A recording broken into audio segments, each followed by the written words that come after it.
नमस्कार, इन खबर में आपका स्वागत है। मोदी 2.0 में 2 साल बाद विस्तार होने जा रहा है। शाम को 6 बजे का समय नियत हो गया है और 43 मंत्रियों के शपथ लेने की खबर है।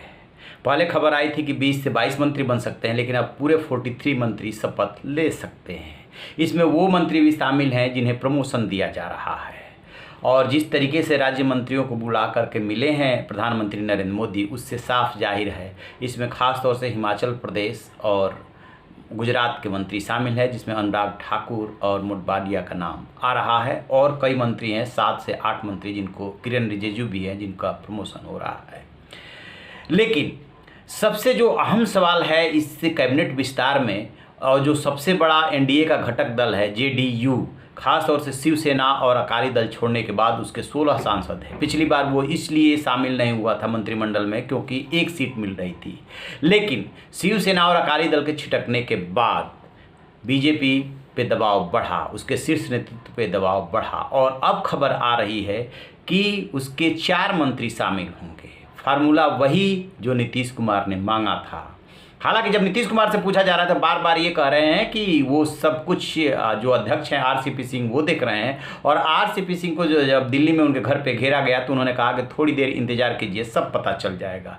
तो क्या फॉर्मूला निकला है, जो जानकारी मिल रही है सोर्सेज के हवाले से, उसके मुताबिक आरसीपी सिंह खुद कैबिनेट मंत्री बनेंगे और इसके अलावा 3 राज्य मंत्री बन सकते हैं जेडीयू से। उसमें कौन कौन से शामिल हैं? उसमें शामिल हैं वो दिलेश्वर कामत, उनका नाम आ रहा है कि उनको बनाया जा सकता है मंत्री। रामनाथ ठाकुर का नाम आ रहा है और चंदेश्वर प्रसाद चंद्रवंशी का नाम आ रहा है और संतोष कुशवाहा का नाम आ रहा है। इन चारों में से 3 राज्य मंत्री बनाए जा सकते हैं।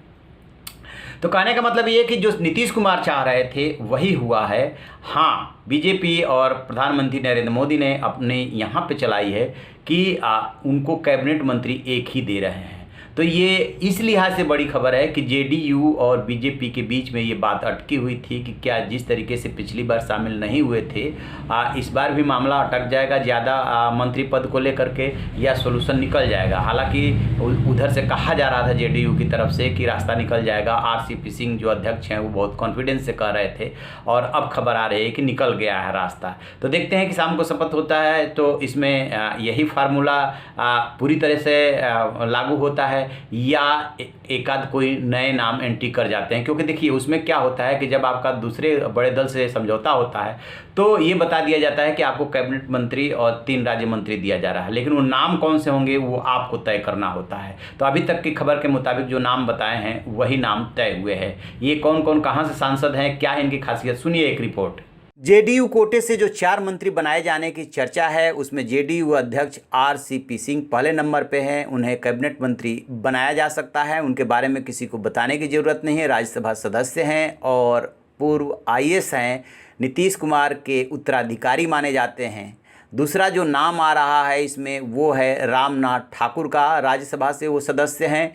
कर्पूरी ठाकुर के बेटे हैं। रामनाथ ठाकुर के पास राजनीतिक अनुभव है, वे बिहार सरकार में मंत्री भी रह चुके हैं। इसके बाद जहानाबाद से पहली बार सांसद बने चंदेश्वर प्रसाद का नाम चर्चा में है। नीतीश कुमार से उनके बेहतर संबंध है और उन्हें पार्टी का वफादार सिपाही माना जाता है।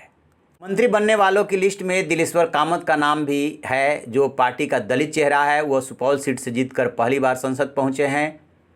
और नाम है जो कि जोर शोर से चर्चे में है, वो है संतोष कुशवाहा। जेडीयू का युवा चेहरा है और नीतीश के करीबी माने जाते हैं। राम मनोहर लोहिया को अपना आदर्श मानने वाले संतोष कुशवाहा पहले बीजेपी में थे और वैसी से जीतकर विधानसभा पहुंचे थे, लेकिन बाद में उन्होंने जेडीयू का दामन थाम लिया। संतोष कुशवाहा काफ़ी प्रखर वक्ता है, मुद्दों को उठाते हैं अपने हिसाब से, लेकिन 3 ही राज्य मंत्री बनने हैं और ये 4 नाम चर्चे में हैं। तो देखते हैं कि इनमें से संतोष ठाकुर रह जाते हैं या बन जाते हैं। तो जैसा कि आपने सुना, ये है इनके नीतीश के कह सकते हैं कि दिल्ली में जो खास नुमाइंदे जो मंत्री बनने जा रहे हैं। इसमें सबसे ज़्यादा नुकसान लल्लन सिंह को होने जा रहा है, क्योंकि एक ही कैबिनेट मिनिस्टर पोस्ट मिल रही है तो फिर जो है वो रह जाएंगे। तो देखते हैं कि इधर जब आरसीपी सिंह अध्यक्ष पद पे भी काबिज है और मंत्री भी बन जाते हैं तो वो उपेंद्र कुशवाहा को जाता है पद, लल्लन सिंह को कैसे सेटिस्फाई करते हैं नीतीश। तो आप रहिए ना बेखबर, देखते रहिए इन खबर। Thank you.